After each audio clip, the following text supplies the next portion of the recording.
Yahoo!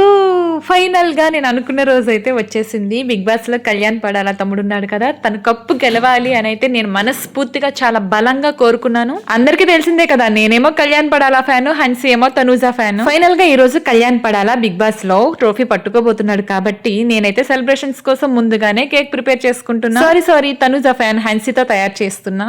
Cake prepare చేసేటప్పుడు ఒక్కటే చెప్పాను, కళ్యాణ్ పడాల విన్ అయితే నేను కట్ చేస్తా, తనూజ విన్ అయితే నువ్వు కట్ చేయని. లోపలేమో తనూజ అలాగే కళ్యాణ్ పడాల ఇద్దరు హ్యాపీగా మంచిగా అభిమానంతో ప్రేమతో ఇష్టంతో కలిసిమెలిసి ఆడుకుంటున్నారు. బయటేమో అందరూ తన్నుకొని కొట్టుకొని చేస్తున్నారు. ఒకటే చెప్తా అండి, ఎవరు విన్ అయినా మనకు వచ్చేదేం లేదు. బట్ మనం అభిమానిస్తాం కాబట్టి మనం అభిమానించే వాళ్ళు గెలిస్తే మనకి గెలవకపోతే కొంచెం బాధపడతాము. సో వదిలేయాలన్నమాట, అక్కడే విడిచిపెట్టేయాలి. పర్సనల్ తీసుకొని గొడవలు పెట్టుకొని తిట్టుకొని ఇవన్నీ అవసరం లేదు. వాళ్ళిద్దరు ఫ్రెండ్స్ కాబట్టి మనం కూడా ఫ్రెండ్స్ లాగానే ఉండాలి. అందుకే హన్సీ నేను కలిసి చక్కగా కళ్యాణ్ పడాల కోసం ఈ కేక్ ప్రిపేర్ చేసాం. కంగ్రాచులేషన్స్ కళ్యాణ్ పడాలా.